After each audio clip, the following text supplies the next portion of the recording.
For over 400 years, our country has been complicit in the civil rights abuse of its black population. From the time the first 20 to 30 Africans were brought to the Virginia colony as slaves in 1619, a number which grew to 430,000 by the time Congress finally banned further importation of slaves in 1808, to the mid-1800s when 75,000 slaves escaped to the north using the Underground Railroad, to Abraham Lincoln's Emancipation Proclamation in 1863 proclaiming all slaves to be free, to the Civil War leading to the Civil Rights Act of 1866, the same year the KKK was born, to the passage of the 14th and 15th Amendments granting African Americans citizenship and the right to vote, to the Jim Crow segregation laws in southern states in the 1880s, all the way to 1954 when the Brown v. Board of Education case declared segregation as unconstitutional,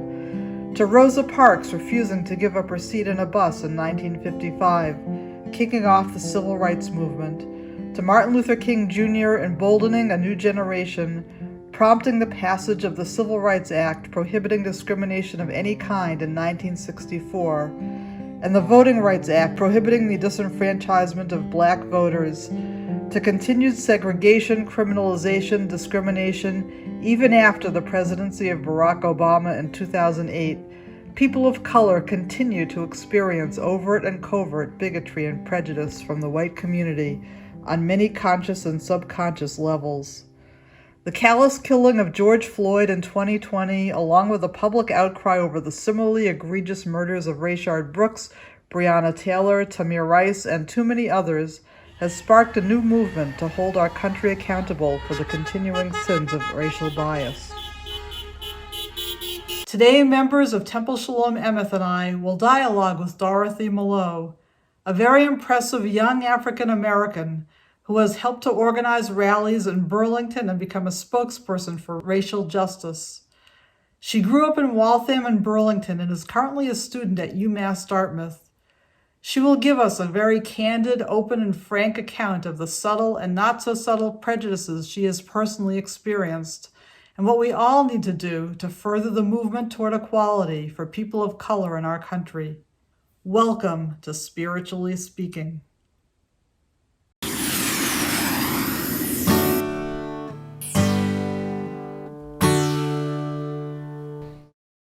We all are here because we want to hear from you, to learn from you, and to figure out how to be better. So why don't you take it away and tell us a little bit about you and just what you would like us to know. I grew up in Waltham, Massachusetts. I feel like Waltham is a little bit more diverse than Burlington. Like Waltham has a lot of Hispanic people, so a lot of my friends were Hispanic. There was like a good amount of Black people. So I feel like my and I was also young. So my consciousness for like my skin color wasn't as heightened yet, but it definitely was there. I still did recognize that I was the only Black girl, or that like sometimes like I wasn't always included or blah blah blah. I did recognize that, but it wasn't as severe, or severe, for lack of a better word, that it was in Burlington. Always aware of the fact that you were Black in Burlington. Like it was just so obvious. It was obvious in the way that they spoke to you. Everybody would always say like, oh, Dorothy, like you could have probably beat them up. I'm like, have you guys ever even seen me in a fight? Like you guys have never even, like I've never even been in a fight. Like why would you think that I would be able to beat up somebody? It was me and another Black girl on the basketball team, and then everyone else was white. And they'd asked us to pair up. And so I paired up with the Black girl. And then after the first round, they asked us to change partners. Everybody switched with each other, and the Black girl and myself were left to be partners again, and nobody corrected it, even though it was very obvious that we hadn't switched, us being the only two Black girls. My teammates on that team, they were great girls. I loved them. Like, I don't think that in their mind they were actively trying to be racist in that moment. But then on like a more overt level, when they're saying the N-word as a joke, like I would hear it all the time. People would say the N-word, and then if you caught them or you turned around, like I was on the my sophomore year, I was on the football team. And on the football team, we were asked to go move one of the goals off the field. And as we were running, one of the boys on the football team had said like, come on, N-word. But he wasn't saying it to me, but he had said it.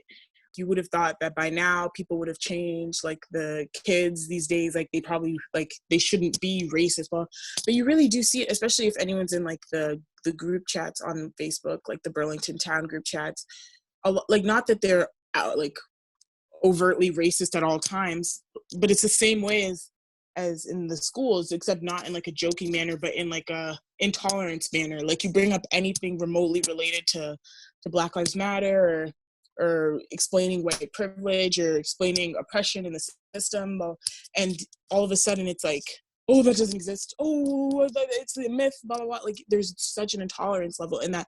So it kind of explains why a lot of these kids come to this school and they aren't as sensitive or aware of their actions and the way that their actions affect other people. How has the past month or so kind of changed you or motivated you to kind of speak out more? Black Lives Matter was big in like 2016 when I was a sophomore in high school. So when I was back in high school, I still spoke out the same way that I do now, except it wasn't as widely accepted. Now it feels like everybody's kind of accepted it, and the people who don't accept it are kind of in the minority now. As were back then, the people who didn't accept it were the majority of the people, especially in Burlington. Like I have a Black Lives Matter sweatshirt, and I used to wear it to school, and those would be the hardest days at school, the way that everybody would just look at me walking down the halls or say something to me, or like it was just so crazy. Now it's like it's my chance, like everybody's kind of accepting me, so I kind of have to speak out. So I've just been I've spoken at a couple of rallies. I think I've spoken at 3 so far. I've spoken to different like reporters and stuff.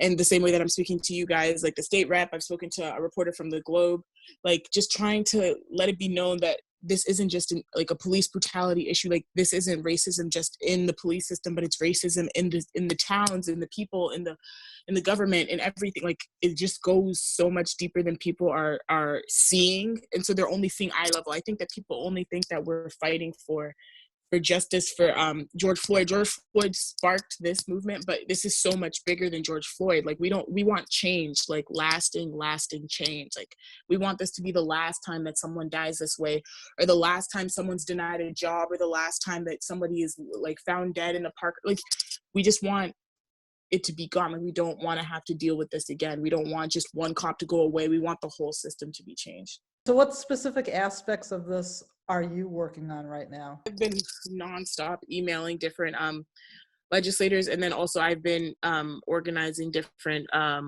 protests and different like engagements so that I can better have my voice heard, so that people, because I feel like when people see it on TV, they don't really connect to it because it seems like it's something happening so far out there. So in order for for me to speak out about it, it like lets somebody in Burlington know, like, oh my gosh, it's happening right here. Someone in Woburn know, like, oh my gosh, it's right, Burlington's right there, it must be happening here too. So just letting it be known that like it's happening all around us, and like, you know, we're not going to be silent anymore. What about like in the Burlington school system? I feel like there should be a heavier emphasis on like clubs where Black people can go and like, you know, be themselves, almost like a safe space, like be themselves, because a lot of the times people of different, like who aren't in the mainstream white Catholic, like they feel like they have to almost change themselves in order to function, especially in Burlington. Kids are already having these types of conversations, like, is the Confederate flag racist? Is abortion right? Like people are already having these types of conversations, like, and they're not being regulated, they're not being filtered. So like we might as well create a forum for students to go to and have these types of conversations in a way that's productive, in a way that like both sides can be heard, so that, you know, so that like it fosters like a healthier like dialogue, rather than students just having this conversation in like the back of a classroom and now they're fighting. Things like that would be better to make Burlington like a more inclusive place. Can you tell us more about how you had to change yourself and felt you had to change yourself? From a cultural stance, like there's a lot of different things that like Burlington, like the white students would never understand. Like me, I come from, my family's immigrants. Like my mom was born in Uganda, born and raised. All of my family members, relatives, like I'm first generation. So a lot of the cultural differences, like a lot of the Burlington white students, like their parents were born and raised in America. Like, so they really don't understand a lot of the different like cultural things that happen within me. So then I kind of just have to like leave that at home. Like, leave that Dorothy who knows all about her culture and blah, blah, blah at home, because that's just not what they know. And then just on like a racial level, like for me, like my hair is one thing. Like I would never wear my hair naturally if I went to Burlington schools, because like now there's so many questions on my hair. Like, oh my God, Dorothy, your hair, it looks like this. What's like at UMass Dartmouth, everybody's hair looks like my hair. Like all the other Black girls' hair looks like my hair. So there's no reason for me to have to like hide myself, because like to avoid any types of questions, whether good or bad.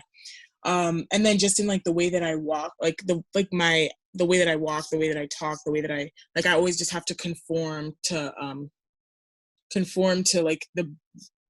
like the white students, because that's the majority. But at UMass Dartmouth, like the Black students are the majority, and a lot of them kind of come from similar backgrounds where they had to conform as well. So we're kind of just all letting our guard down and being ourselves, and it's kind of accepted. That's very disturbing to me that you had to like wear your hair differently because people make comments. I've gotten braids ever since I moved to Burlington. Like that's just all I get.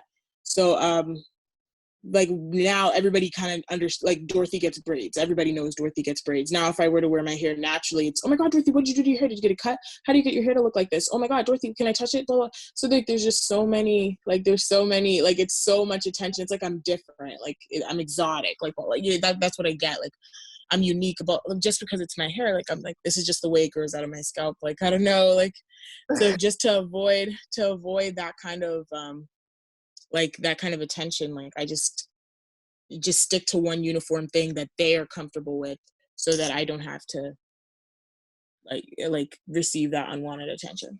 Did you hang out with white friends, or did you have white friends, or not really? When I was at school, my first 3 years at Burlington High School, I had white friends, but I wouldn't hang out with them outside of school. Like the friends that I hung out outside of school were Black or Indian. So those were my friends, but the ones that I hung out with in school were white. So those are kind of like acquaintances, like the people that I would just hang out with throughout the day just to like get along through the day. And then when my senior year, I got the Black population at Burlington just like grew a lot more as I progressed through high school. So by my senior year, there was a lot more Black people in my grade.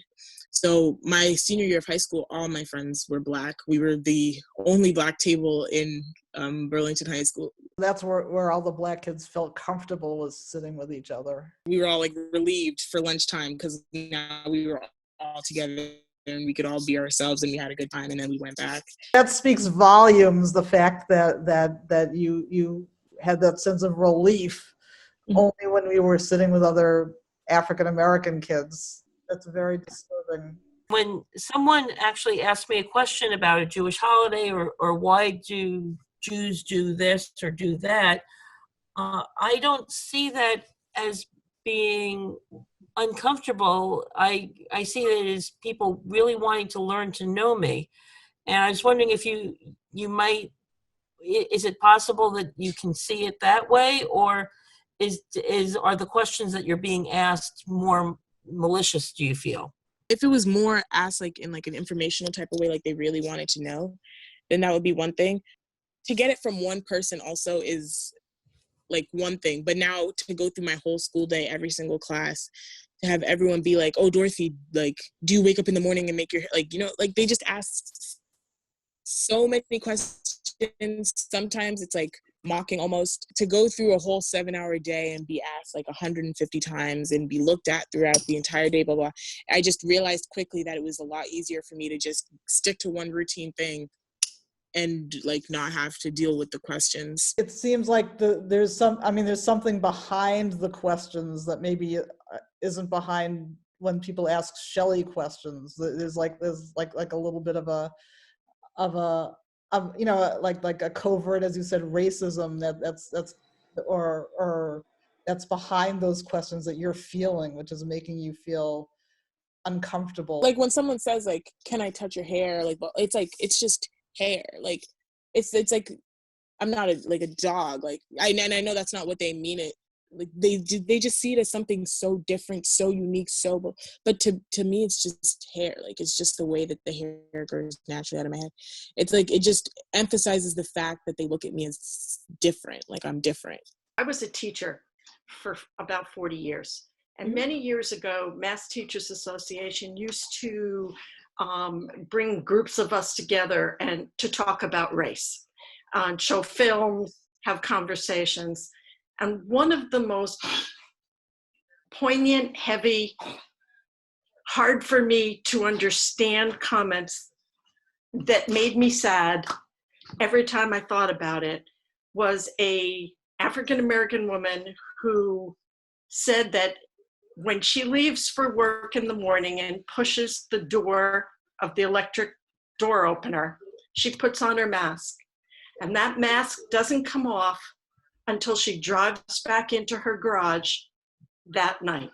Like, I turn on the TV and I don't see myself. Like, I see people in positions of power. None of my teachers look like me. None of my, like, you know what I mean? Like I don't see myself nowhere in a good position where I can look up to, but like there's no representation when I go out there. And then the representation that I do have is bad. Like, we're like, what, thugs, we're like the stereotypes that we do, blah, blah. So now I go into a store and now I'm thinking like, oh, I can't act like this. I can't talk like this. I can't, blah, blah. I have brothers. I go with them. I'm like, oh, I have to make sure that they don't act any type of way because they're already Black. They already have the fact that they're Black against them. Like, we just have to like really make sure that we come off as non-aggressive, we filter the way we talk so that we don't, like, the way that I talk with my friends is not the way that I talk when I'm with like my white friends. Like, when I talk with my Black friends, like, we're all having a good time, we're all relaxed. But when I talk with my white friends, I'm still having a good time, I'm relaxed, but I have to filter what I say, watch what I say. Like, you just have to make yourself come off as this non-aggressive, like conformed person. Like you're educated, but because you already have the fact that you're Black against you. I have a question about how you feel about police, and you personally, maybe if there are males in your life, brothers, fathers, friends, boyfriends, whatever. I do recognize that the police are there to protect us, but I don't feel like A, that's always what like ends up happening, and then B, that they should be called for every situation. So for myself, I have an older brother, he's 21, and he is like the most stereotypical definition of a Black man you'll ever see. Like, he has dreadlocks, he wears chains, he wears baggy pants, he wears a do-rag, like everything. Like, he's the most stereotypical, listens to rap music. Like, so I always think about like if he goes driving, like if he gets pulled over, will he make it back? Like, I always, because he's just the most stereotypical. And then I have younger cousins, like a lot of them also fit the description. My friend, he's like 6'5", big Black man, and he likes to talk. Like, he talks, like he engages people. So my fear is that he'll get pulled over and try to speak with the cops, and now he's aggressive, now he's threatening. The cop thought he saw something. Like, I just, like, that's always what runs through my head. And it's not that my experience with the cop made me feel that way, but it's that I know what it is to be Black. Like, I know what my Blackness comes off as to other people. And then to add on that they're men, like, men are naturally more aggressive, Black men are naturally more aggressive, quote unquote. That's the like the racist trope that's been thrown around for as long as I can remember, that they're naturally just more aggressive, more blah, blah, blah. So, like, that's just where my fear comes from with cops. Not that I think that all cops are bad, blah, blah, blah. Like, I do recognize that there are some cops who just go out there and do their job, but as a system, I just feel like the whole thing just needs to be reevaluated. Last summer, my friends and I, we were in an accident in Burlington. We got into a car accident. A boy, he had ran into my friend's car. So it was us, a group full of Black kids. And the minute the guy ran into our car, we knew we were like screwed. Like, we were like, yo, like, there's no way that they're gonna believe that something. And he drove off the minute that it happened. So I was just like, we have to follow this guy. Like, there's no way that you're gonna win a claim. Like, we're a group full of Black kids, we call the police, like, they're gonna see us, like, they're gonna know. So we followed the guy, and then he pulled over because he saw us following him. And then another car pulls in, and it was these two white women who come out, and they're screaming. They're like, "We saw everything. We saw it. We saw the way they hit you." And now we were like, "Oh, we got them. Like, thank God. Like, now we have these."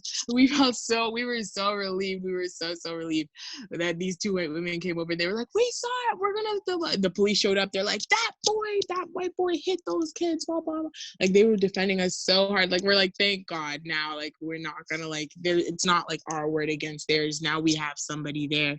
So I just feel like that's an example of someone using their privilege as helping us. Like, they're helping us now.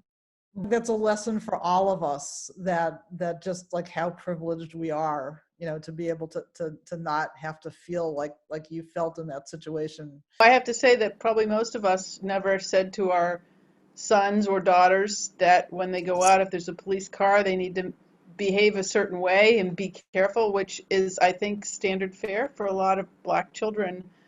They're taught at a young age, at least friends of my kids that are Black, they've said, my parents told me that when I was 5 years old, how I need to be careful. And that's just, it's heartbreaking. We always get that conversation, and it's just something, even before then we just knew, but we always, like, it was always in our minds. We used to get yelled at when we would, like, leave the vicinity of our neighborhood because like they wouldn't want us to go out there. And then, like, my brother used to get yelled at, especially because he is a boy.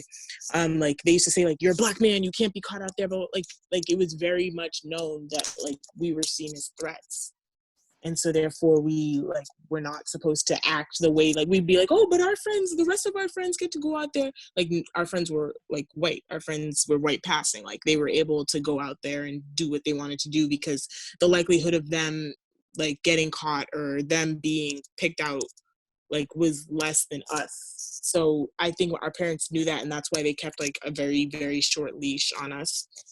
And so we would get in a lot of trouble if we were leaving the neighborhood, if we were going into stores when we were just looking. We didn't really have money back then. So, like, we were just looking. So they'd be like, what business do you have in the store? Do you know that they pick up kids like you? Like, we just knew, like, that we weren't supposed to do things like that. Did that ever happen to you or your brothers, that you would walk into a store and somebody would treat you differently? Like, you just always, not that nobody's ever come up to me. Nobody's ever come up to me and been like, oh, like, we always get, like, the, hi, can I help you guys find anything today? Like, I've gotten that before, but nobody's ever been like accused me of stealing when I haven't or something. You've given us so very much to think about it. Is there anything else that you want to leave us with, that you'd like us to know or want us to do? I just want everybody to know that like it just doesn't stop here. And this isn't an issue. This issue has been going on for 400 plus years, like slavery, Jim Crow, everything. Like, this is an ongoing effort to make real change within the system. So I just want people to, like, not see this as a moment, but see it as, like, a movement. Like, this is something that really needs to, like, this is history. The way that the civil rights movement, we read about it, it was history. I want this to be, like, almost a finale. And I don't know if I'm naive in saying this, but, like, I just want it to be, like, we go on from here. Like, this is where it ends, and now we move on from here. So I just want everybody to keep it alive, and, like, don't, like, when this dies down and the media cycle ends and blah, blah, I don't want people to now forget about it. We go back to normal. Like, I just want everybody to create a new normal, a more conscious normal, where they're able to, like, identify their privilege and act accordingly now. Stepping out of your comfort zone, like, correcting like racism when you see it, even if it is unintentional. Like, don't feel afraid just because it's, like, it's your mother, it's your brother, it's your, like, correct it. Like, see it. You have to be an ally even when you're not being watched. Educate yourself, like, Google, books. There's a ton of documentaries. 13th on Netflix is a very good documentary. Those are great ways to, like, educate yourself on, like, white privilege and what exactly is happening, like, what type of oppression is being carried out in your everyday life that you're not even aware of. And then, like, on a more like more immediate level, you could sign petitions. There's a lot of petitions for reallocating police funds to social organizations that could better handle situations that could, like, lead to death, like when someone's drunk, like with Rayshard Brooks, or when someone's, like, kind of erratic, like George Floyd. like it would have been better for a social worker to handle those situations than just a police officer who probably didn't spend that much time training to handle situations like this one. Like calling your representatives, asking for change, like demanding change, honestly, is the best way to go about like being an active ally in this situation. Thank you so very, very much. This has been an intense session for all of us, and I think we've all learned a tremendous amount from you. And again, it's like, it's one thing to see things on television and to hear somebody like on the news or whatever. It's quite a different thing to be able to speak to somebody individually like you, who's so articulate and is able to tell us so much about your personal experience. So we're very, very, very grateful to you. We wish you the very, very best. And if there's any way that I or our community can be specifically supportive to you or your family or anybody, please let us know. And Thank you. Be right there with you. Thank you. Thanks so much for joining us. Will our new understanding and desire for change be a movement or a moment, as Dorothy taught us? It is in our control to continue to do the internal work to understand our own internal prejudices and continue to pressure our society to make the changes in the systems, institutions, and values we must keep in our consciousness to make this country a freer and more equitable place for our African American friends. Shalom, salam, shanti, peace.